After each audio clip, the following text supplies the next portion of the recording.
Good morning, everyone. Thank you for waking up on this last day of the meeting and making it to this lecture. I promise you will be rewarded with an excellent lecture. I am Kang Shen from Stanford University, and I'm currently serving on the program committee. And on behalf of the committee, it is my great pleasure to introduce today's speaker for the special lecture, Ryohei Yasuda. Ryohei was a physics major from Keio University in Japan, and he pursued his master and PhD degrees in the same university using laser tweezers and the state-of-art biophysical approach to understand how the structure and function of the VATPase on mitochondria. This is one of the most amazing proteins among all the protein structures that we've known so far. So his PhD thesis resulted in a series of seminal publications that showed us how the rotation movement of the ATPase domain on this multimeric protein generate ATP. And this is one of the highlights of how structural biology and biophysics can help us to understand fundamental cell biology and biochemistry. This work is now cited in all the cell biology books, and we owe Ryohei for this beautiful piece of work. After that stellar PhD, Ryohei saw the light and decided to take his talent in biophysics to neuroscience. So he postdoced with Karl Svoboda, where he started to measure the activity of signaling proteins in neurons. He started his own lab in 2005 at Duke University, and in 2012, he became the scientific director of the Max Planck Institute at Florida. He and his colleagues had systematically designed optical probes to measure the signaling event that occurs. So the probes for various signaling molecules, including the small g proteins and kinases. So he then uses these optical probes to measure the signaling event that occurs in dendritic spines during plasticity. So this type of experiment has really allowed them to spy on what happens in vivo, the biochemical event that occurs when synapses are getting potentiated or weakened.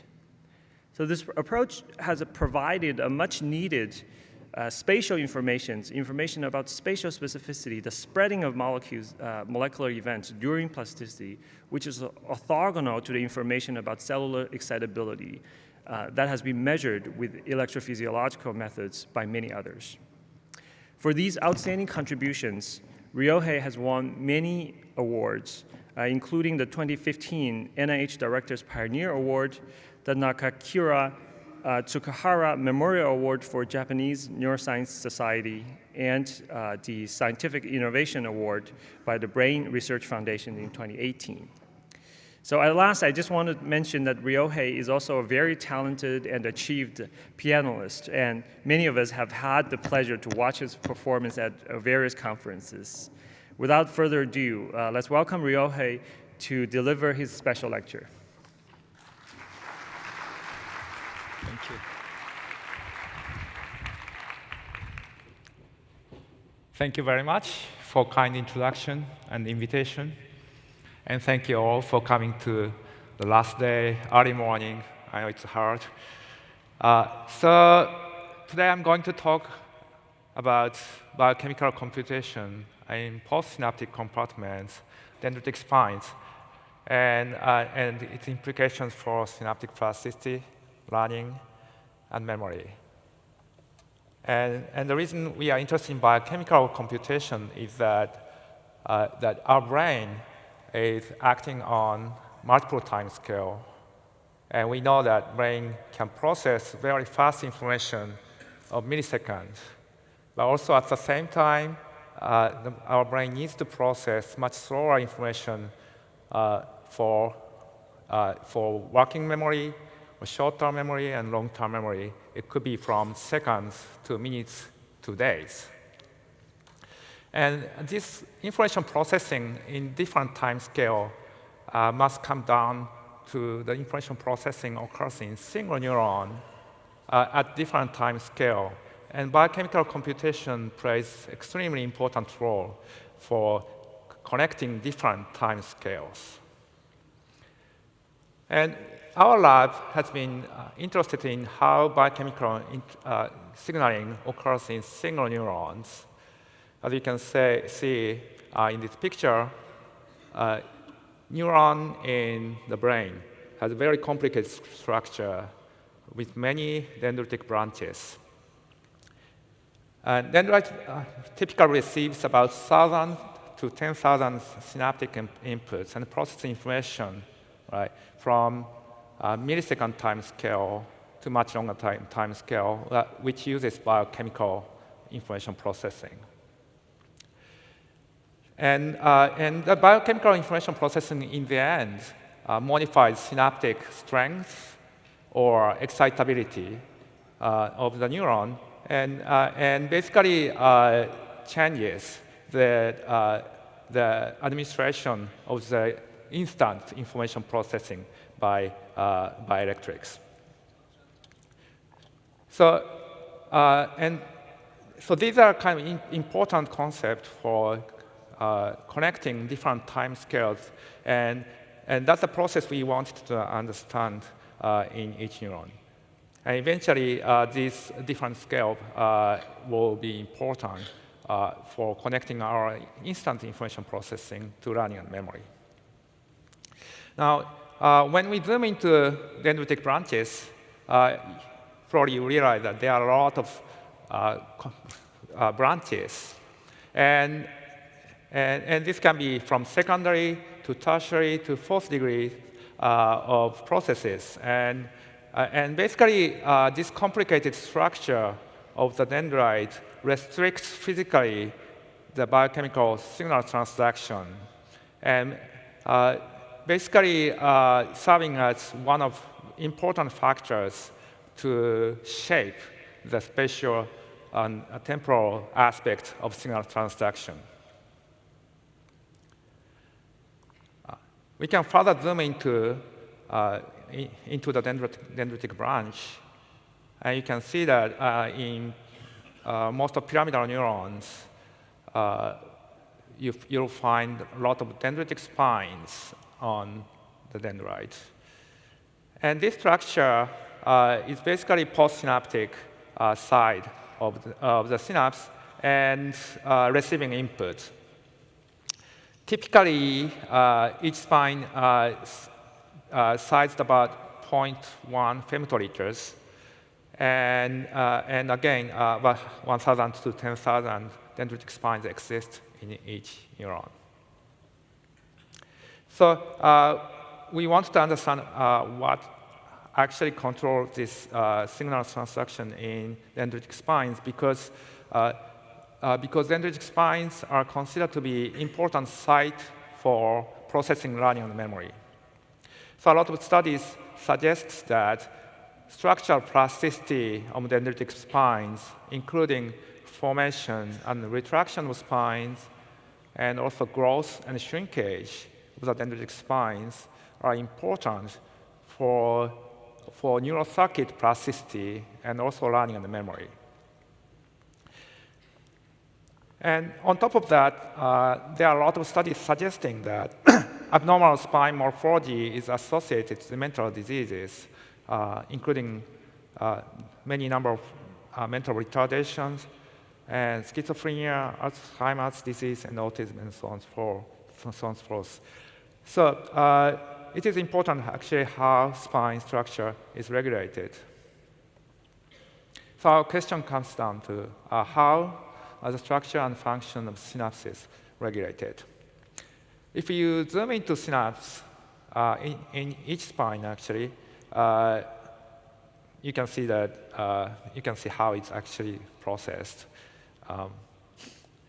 So in the tiny volume of dendritic spines, there are a lot of proteins, about probably 1,000 to 10,000 molecules expressed.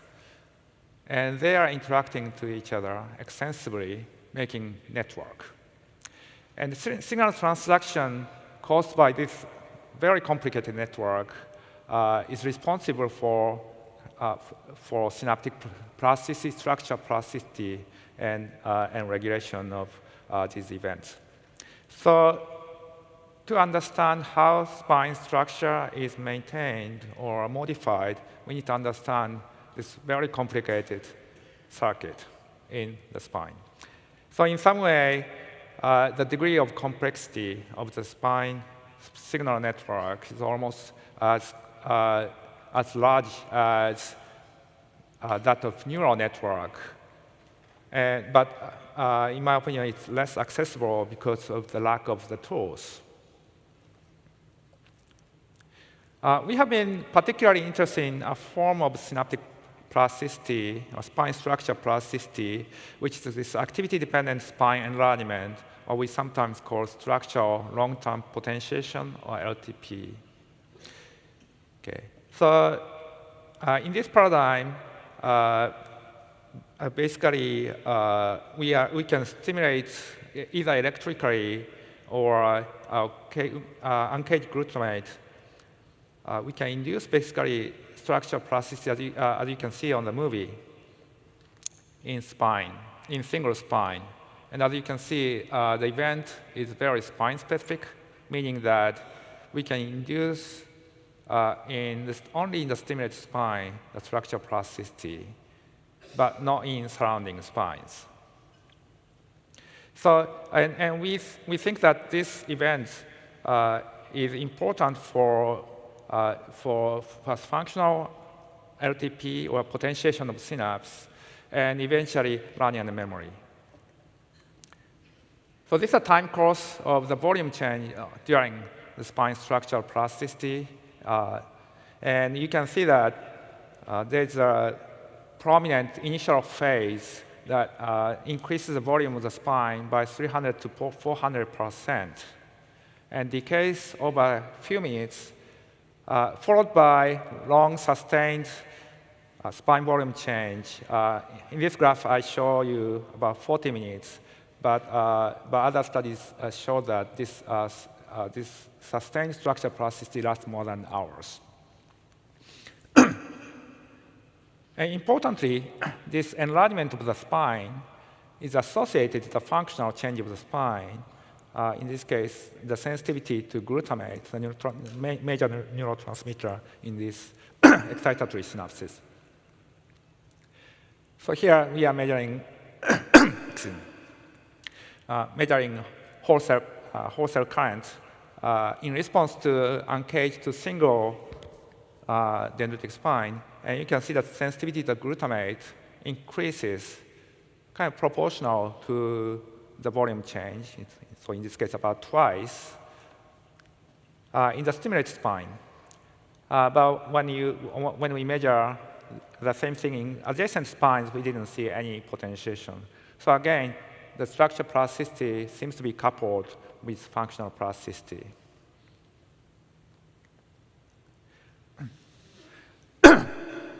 So we and many other people believe that structural plasticity is one of extremely important component of synaptic plasticity and functional change of dendritic spines.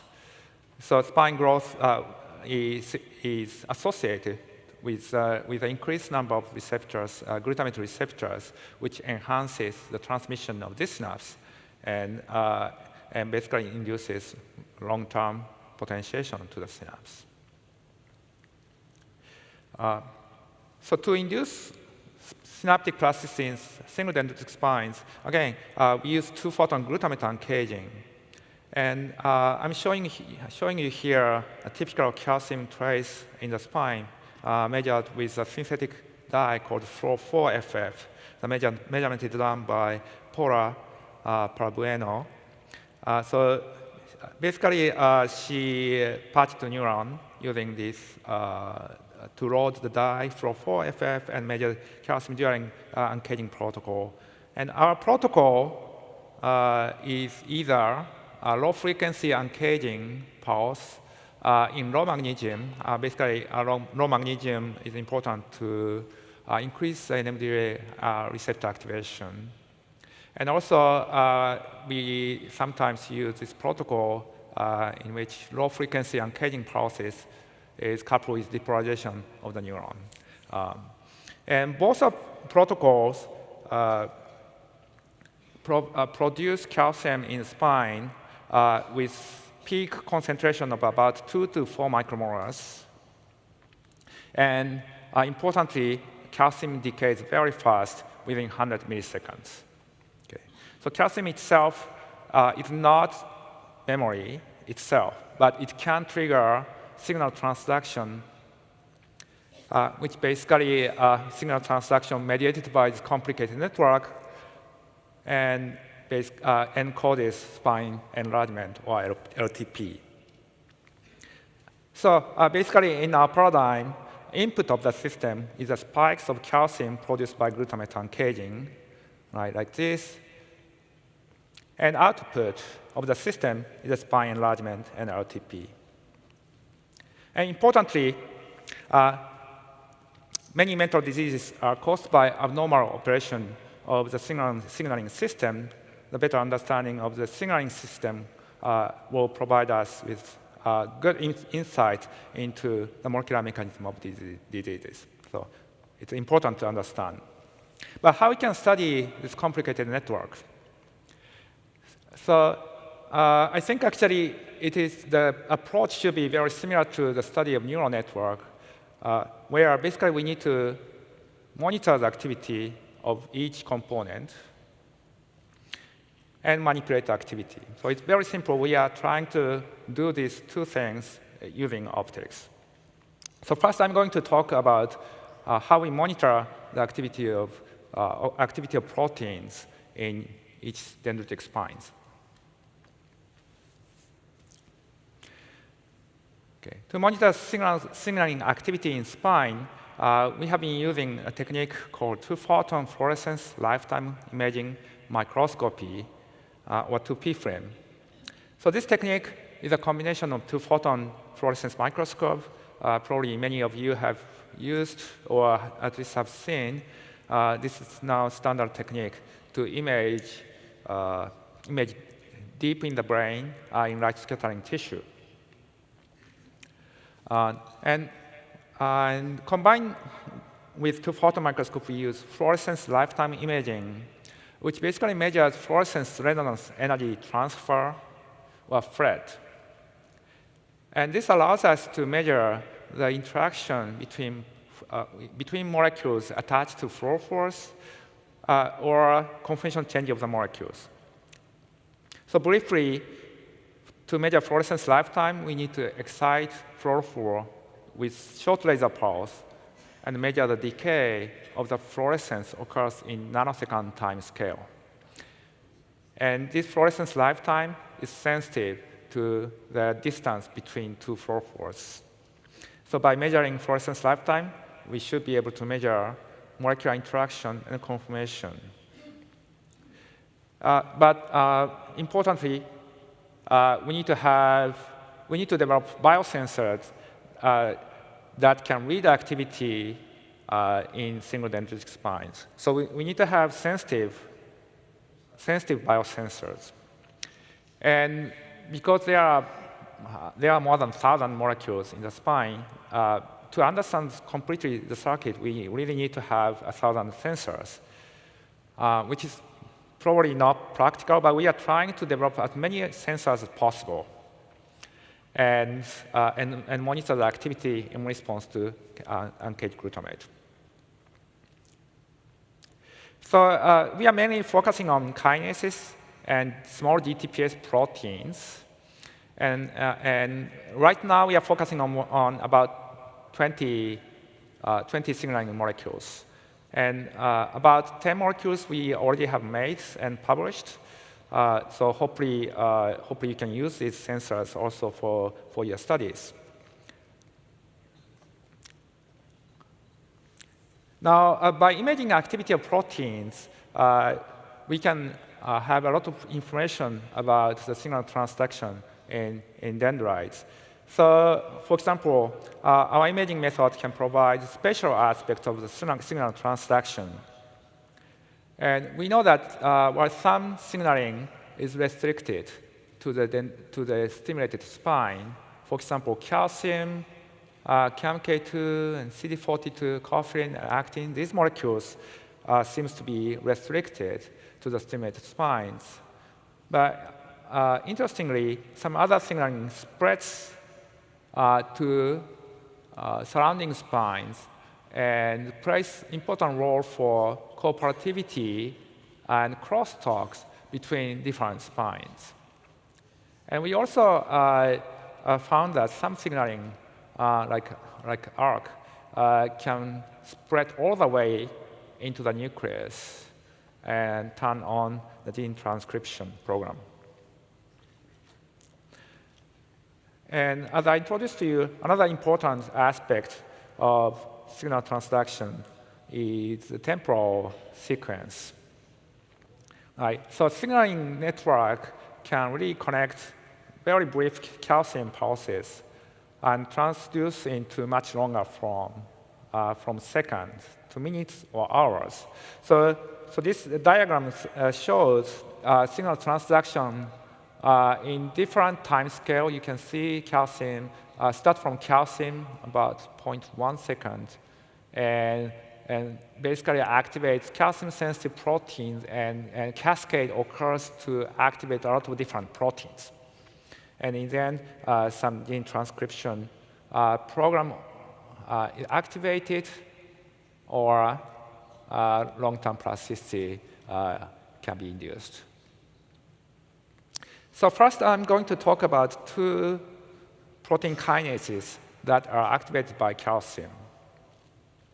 So first, I'm talking about CAMK2, which is a key signaling molecule that relates calcium to many different signaling pathways. CAMK2 can be activated by binding of calcium calmodulin when calcium increases in the spine. We developed a sensor for CAM kinase 2 activation, like in this diagram. And basically, this sensor measures conformation change of CAMK2 that is associated with activation. So this is an inactive form, which is compact. And you can see the fluorophores attached to the molecule is close to each other. But when it's activated, the fluorophores become separated, and that changes the fluorescence lifetime of GFP.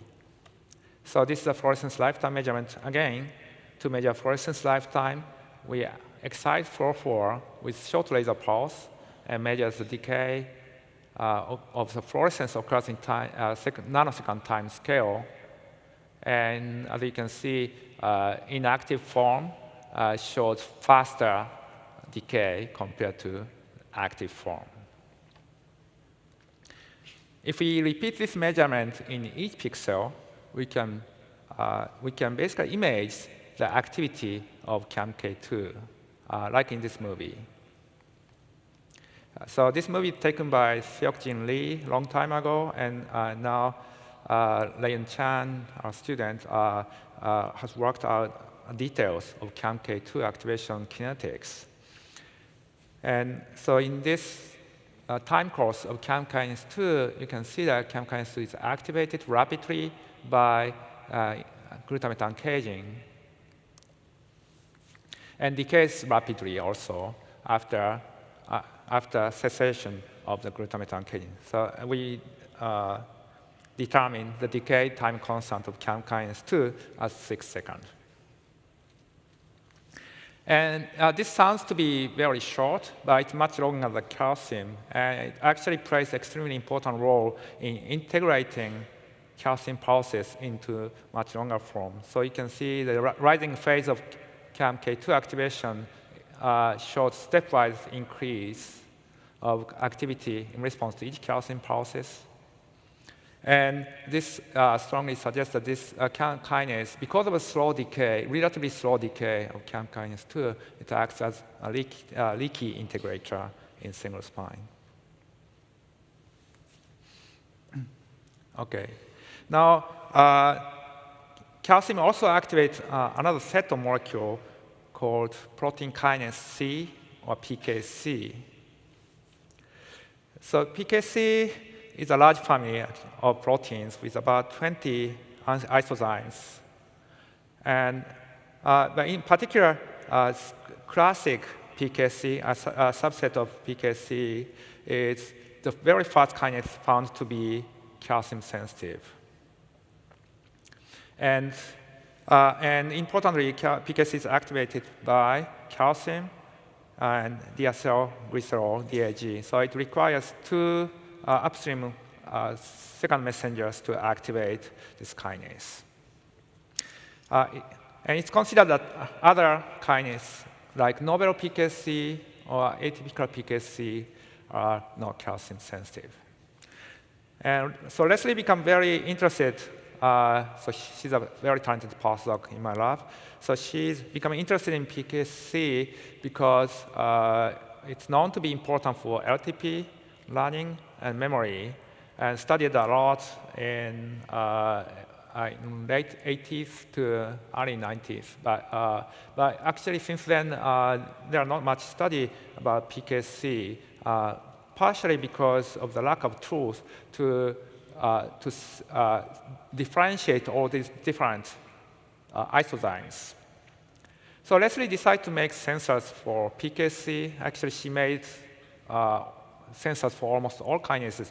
But today, I'm going to focus on one type of PKC called classic PKC. Again, these kinases are activated by both calcium and DAG, or diacylglycerol. OK, so Leslie made two types of sensors. One is called iTrack, isozyme-specific translocation of C kinase. And basically, this sensor measures trafficking of PKC fused to GFP and trafficking to the plasma membrane level with M-cherry. So when the PKC is translocated upon activation, the GFP comes close to the RFP and produce FRET, which we can measure with fluorescence lifetime imaging. Another method she took is iDocs, or isozyme-specific docking of C kinase substrate. So this measures the binding between GFP fused to PKC isozyme and pseudo-substrate labeled with M-cherry. So you can see that both methods are relatively general and probably can measure many different kinases using very similar strategies. So this is a PKC, classic PKC activation. So we have three classic PKC: alpha, beta, and gamma. And basically, she tested the activation PKC in HeLa cell. PKC requires, again, DAG and calcium. So she added both DAG analog and calcium ionophore to activate PKC. And you can see it activates, it increases the signal in HeLa cell, and as you can also see in the movie. And all alpha, beta, and gamma sensors show similar sensitivity. So Leslie transfected this sensor into a neuron and measured the activation in response to glutamate uncaging. So this is a real-time movie of PKC activation. So you can see that PKC activation is surprisingly fast. I'm saying surprising because PKC has been implicated for long-term plasticity, and we thought that PKC activation should last much longer. But it seems to be PKC is the fastest kinase we have seen before.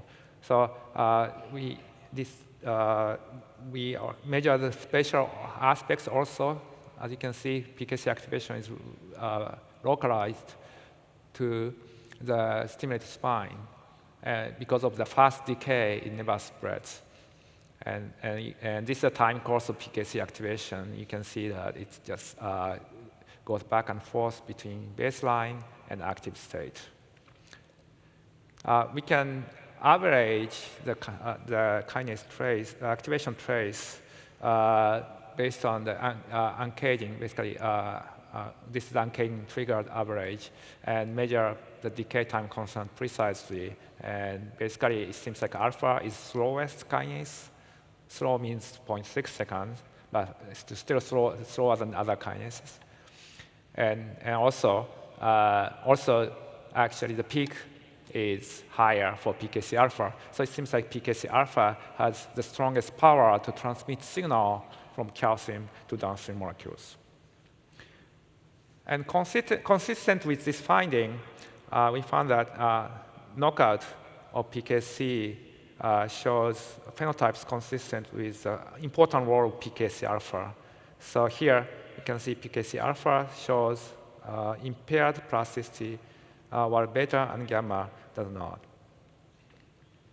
And we also confirmed that PKC alpha is important for long-term potentiation. Long-term potentiation and water maze tasks. So probably it's important also for spatial learning. OK. So now we established that PKC alpha is important for structure RTP, is activated and important for structure RTP, and spatial learning. But Leslie also wanted to know what is activating PKC alpha. So again, PKC alpha requires calcium and DAG, and she found that calcium is produced by NMDA receptors. Not surprising. DAG is made by protein, phospholipase C, which cleaves PIP2 into DAG. And it happens that pharmacological analysis suggests that BDNF and TrkB signal is necessary to activate PLC. I'm going to talk about TrkB later, but previously showed that TrkB activation is very slow. It's lasting more than like 10, 20 minutes. And calcium signal is very fast. So it appears that the combination of this slow TrkB signal and fast calcium signal causes the fast PKC signal. So basically, classic PKC integrates the signaling occurs in completely different time domain. One in millisecond time scale, one the other in minutes. So this is a diagram now. So as I promised you, I talk about BDNF TrkB signaling. So TrkB is a canonical receptor of BDNF, or brain-derived neurotrophic factor. And when BDNF binds to TrkB, the TrkB is dimerized, and it causes autophosphorylation at several tyrosine sites, which allows the molecule to recruit downstream molecules like Shyk or PLC. And these are considered to be important for LTP and spine structure plasticity. But before we measured TrkB activation, we didn't know that where TrkB activation occurs. Is it in spines or in other compartments? So we developed a sensor for activation of TrkB by fusing GFP to TrkB molecule and fused PLC with M-cherry, actually two M-cherry molecules. And when TrkB is activated, GFP can come close to the RFP and produce FRET, which we can measure with fluorescence lifetime imaging. So measurement is done by two very talented students, Stephen and Nathan, and with collaboration with James McNamara at Duke. So we transfect this sensor into this neuron and measure the activation. You can see that immediately after glutamate uncaging, TrkB activation increases in the stimulated spine. And this activity lasts more than 20 minutes. This is a time course. You can see it's activated very rapidly and stays on. Surrounding spines also slowly is activated, but activation is smaller and slower. So it appears that that BDNF, because we are stimulating only postsynaptic spines, it appears that BDNF probably is released from the spine and activate TrkB on the spine. Well, consistent with the idea, actually, when we knock out BDNF from the postsynaptic neuron, this is a single-cell knockout technique using floxed BDNF, mutant combined with a very sparse transfection with Cre in slice. And you can see that BDNF knockout, single-cell knockout in the slice shows decreased spine volume change, first of all, okay, and TrkB activation. So it's consistent with the idea that BDNF needs to be synthesized in the postsynaptic neuron and released probably locally in the spine, from the spine, and activate TrkB receptor on the same spine. And we also measure the release of BDNF by using fluorine fused to BDNF. Fluorine is a GFP sensitive, a pH sensitive GFP, which is not fluorescent in endosome. But when it's released, because pH in extracellular domain is neutral, it becomes fluorescent. So you can see in this real-time movie, basically, BDNF is released in response to each single uncaging pulse. I hope I can run this again. Yeah. So you can see the flash of BDNF release in response to glutamate uncaging. So it appears that spine has machinery to release BDNF, and this BDNF signaling comes back to the postsynaptic neuron and induce structure structural long-term potentiation. And also, we show that it's important for LTP. Now, Charles Hall in Jim McNamara's lab, he further followed up on this study and to study what's the role of this long-sustained TrkB activation. So he wondered if the sustained TrkB activation is necessary to maintain the spine structural plasticity. So to study this, we use a very specific approach, chemogenetic approach developed by David Ginty. So this, we use the mouse TrkB F616A, which has a single point mutation in ATP pocket, but by itself doesn't do anything. When this 1-NPP1 small chemical is supplied, it sticks to this mutated ATP binding pocket. It's slightly bigger than ATP, so it can stick to the binding pocket and inhibit. So using this approach, Charlie found that when he applied this drug in the mouse, the slice prepared from the mouse, he found that 1-NPP1 can reverse the plasticity. So, and of course, control shows a sustained activity. Now, there's a certain sensitivity window for this, this manipulation. When we applied 1-NPP1 at 40 minutes, we didn't see any change. Charlie also confirmed that this is associated with the reversal of functional LTP. So after induction of LTP and following the infusion of 1-NPP1 reversed the EPSP evoked by glutamate uncaging. So it seems like sustained TrkB is necessary for maintenance of LTP. Now, what's the downstream molecules of TrkB? So we have been also working on 3 GTPase molecules, RHO-A, CD42, and RAC1, because these molecules are known to be important for regulating actin polymerization. So we wonder if BDNF TrkB autocrine signaling occurs in single spine is responsive for regulating these molecules. And we have sensors for all these molecules. So we just measured RAC1, CD42, and CD40 while knocking out BDNF from single cell. Okay, again, frogs, BDNF, animal, we knocked out only from postsynaptic cell. And you can see that inhibition of RAC1,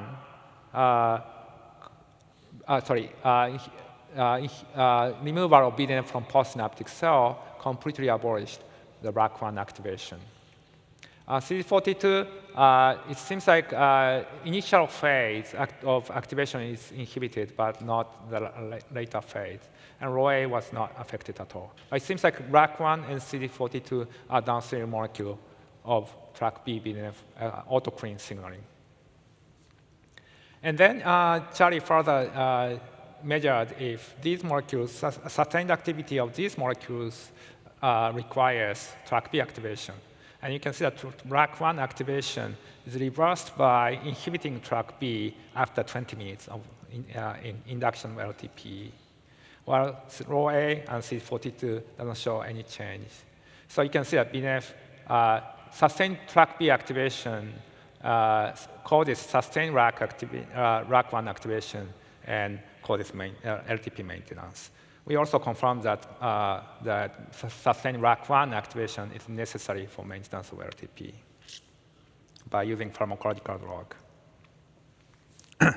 So overall, it seems like spine can release BDNF and activate TrkB on the same spine in response to synaptic activity. And autocrine BDNF TrkB activates RAC1 and CD42, two major acting regulators. And sustained TrkB RAC1 activation maintains structural and functional LTP. Now, I also want to talk about RAB signaling because this structural plasticity requires membrane trafficking to deliver AMPA receptor and membrane or BDNF and many other signals. And we know that there are more than 60 species of RAB proteins playing a role in different types of membrane traffickings. But we wanted to measure what kind of RAB proteins are activated in dendritic spines.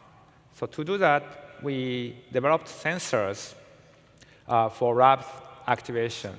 So the sensor is made of GFP fused to RAB and RAB binding domain of effector molecule fused to RFP. So when it's activated, they bind together and cause this threat.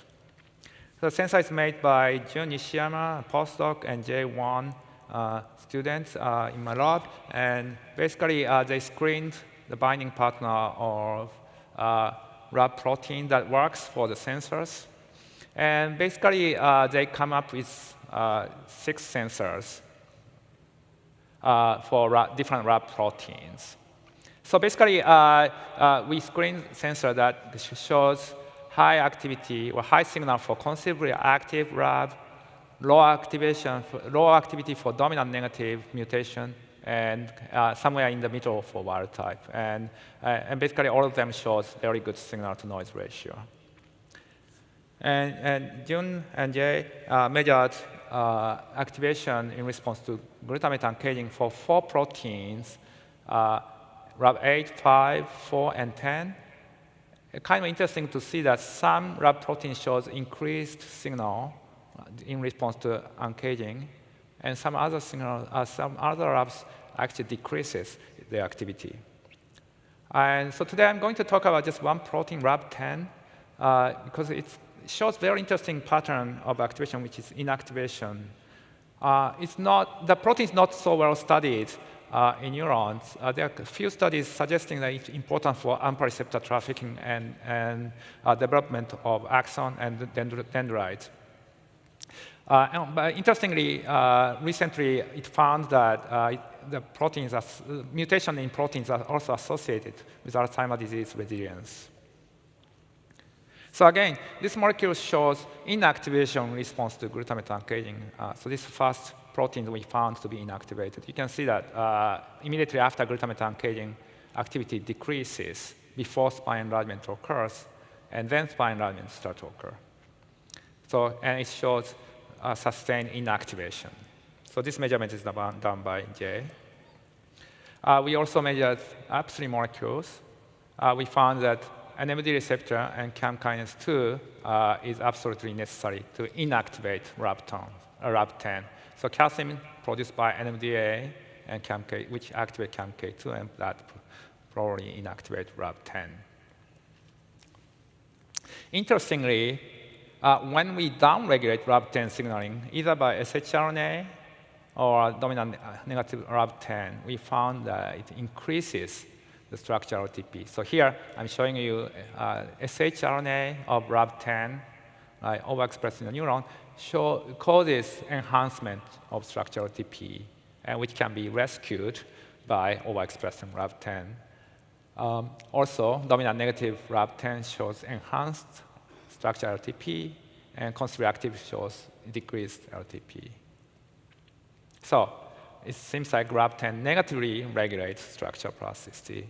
So it's kind of, it seems like it's a double negative, which causes the positive signal. Right? So it's CAM kinase to inactive RAB10, which inactivates structural plasticity. But when we remove it, actually, we can enhance structural TP.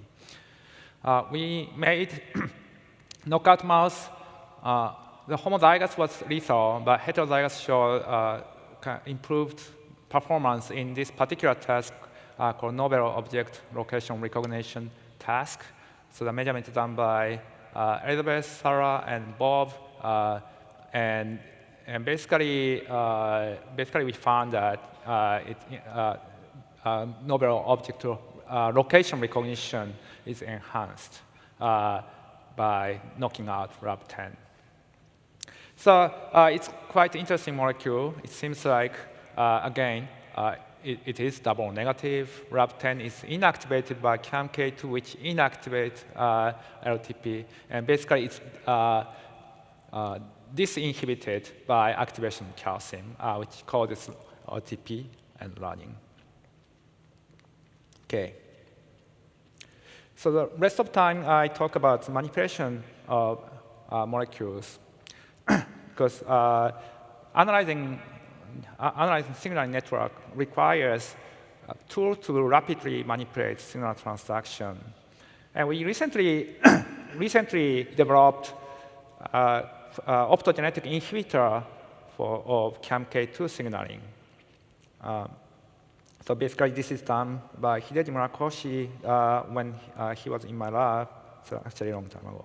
Anyway.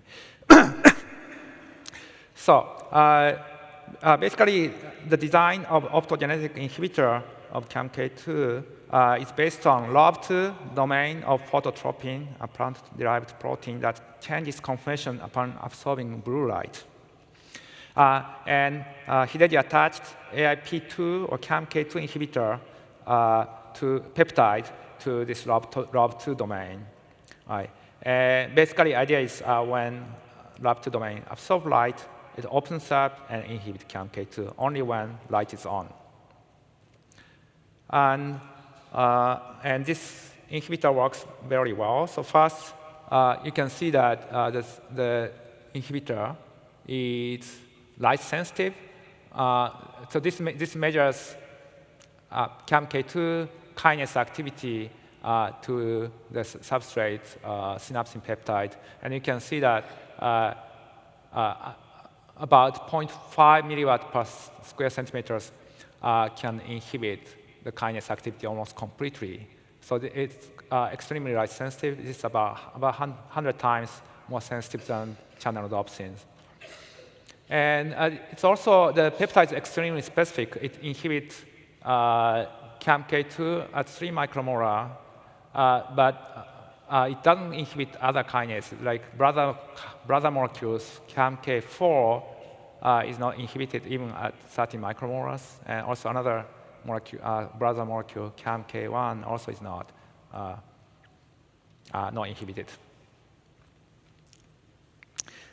And a good thing about this sensor is when we transfect AIP, or CAMK2 inhibitor to the neuron, it doesn't do anything to structure plasticity by itself. So we can still induce structure plasticity like this. But when we apply blue light briefly during induction, we can almost completely inhibit the structure plasticity, especially the long-term structure plasticity is completely inhibited. And because CAMK2 activity lasts only for 1 minute, when we shift the blue light by 1 minute, we can completely rescue the effect. And this blue light effect decays very rapidly, so that's also a convenient feature when we can inhibit structure plasticity by blue light, but in the same spine, after 5 minutes, we can induce structure plasticity if we don't apply blue light. And we don't need to image spines for this paradigm, so we also tested using classical LTP paradigm, which basically can be induced with 100 Hz electric stimulation. So, Paula infected hippocampus with virus AAV encoding PAAIP2, which is inhibitor. And by itself, it doesn't do anything again. We can still induce LTP or field APSP, which can be completely inhibited by blue light illumination to the slice. And again, CAMK2 activity is short, so if we shift the blue light by 1 minute, we can rescue the effect. So Myun, in my lab, is another talented postdoc. She wanted to see if this optogenetic inhibition of CAMK2 can also manipulate memory. So basically, she decided to use a paradigm called inhibitory avoidance task. It's kind of fear memory task. So basically, the animal is placed in a chamber separated into 2 rooms, one bright and the other dark. And at one moment, the door separating 2 rooms opens, and mouse can enter the dark room because mouse prefers into the dark room. But at the moment, the door closes behind the mouse, and the mouse receives a shock. And mouse doesn't like this, so after repeating twice, most of the mouse learns not enter the dark room.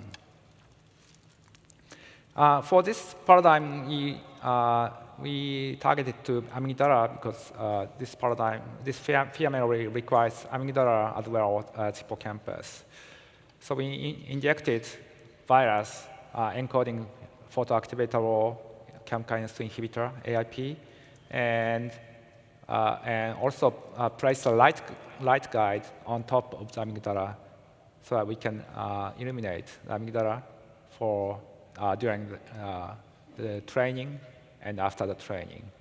So this is a time course. We did 2 training over 3 minutes, and wait for one hour, and then perform memory test, basically which measures how long it takes for animal to get into the room.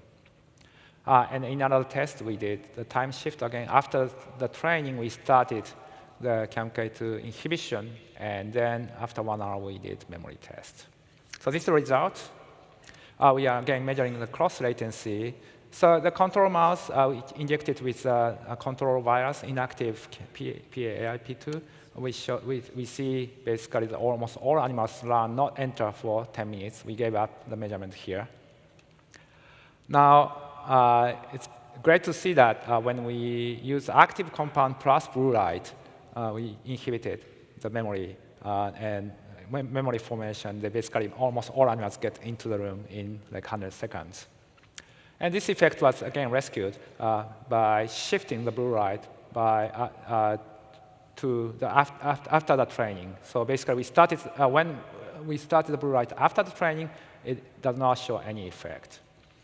So it's kind of consistent with the role of CAMK2, which is a trigger of the signal transduction. It relays signal transduction from calcium to more long-term activating proteins. But its activity itself is short. So we basically proved that CAM-kinase activity is short here. Now, we also tested if we can use this compound for probing the location, cell types, and timing of learning. So here we collaborate with Wambio Gan and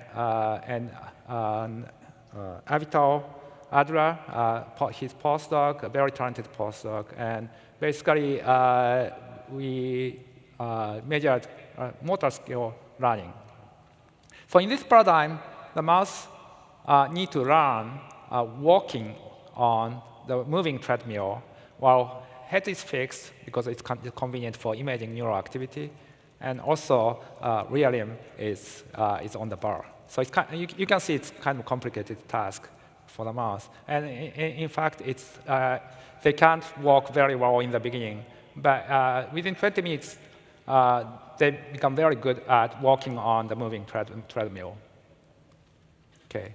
So Wambio and Avital, they found that neural activity, sequence of neural activity changes in the motor cortex during this task.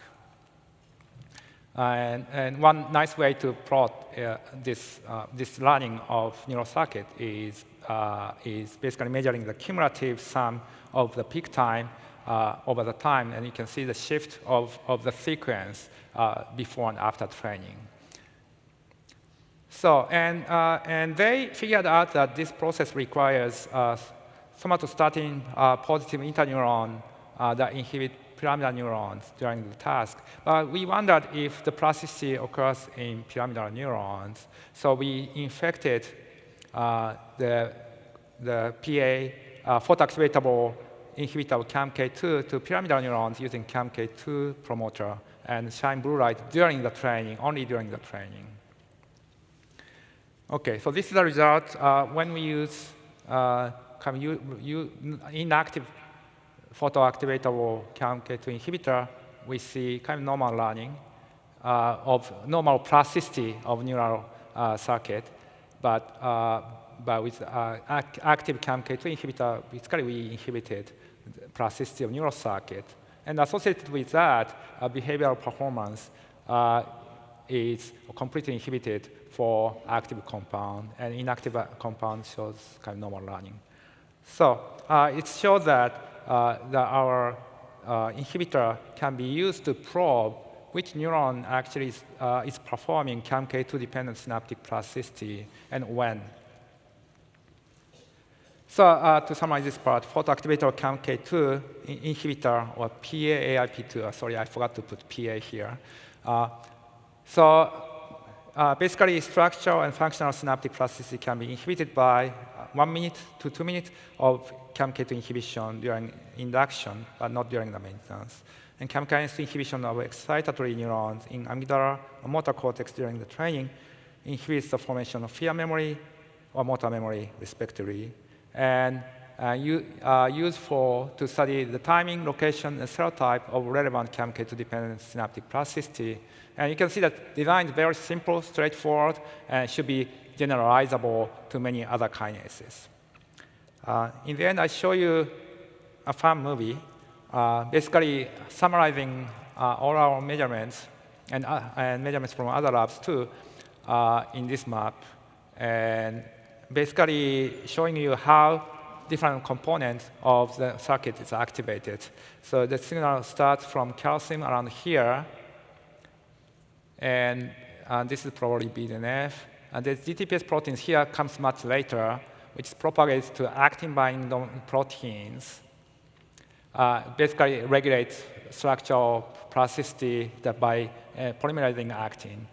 You can see that gene transcription is activated now, endosome is activated, and also AMPA receptor will be delivered. So you can see that hopefully by measuring and manipulating different components of the signaling network, eventually we can understand how this complicated network works and how they regulate our learning and memory and connecting different temporal scale in the brain.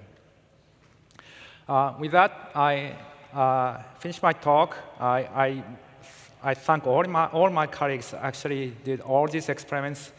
So especially, I highlighted everybody during the course, and also highlighted again in red here for those involved in the project today I talked, but there are a lot of other interesting activity in the lab, and hopefully we can understand this circuit. Finally, I thank funding agents, and thank you all for listening.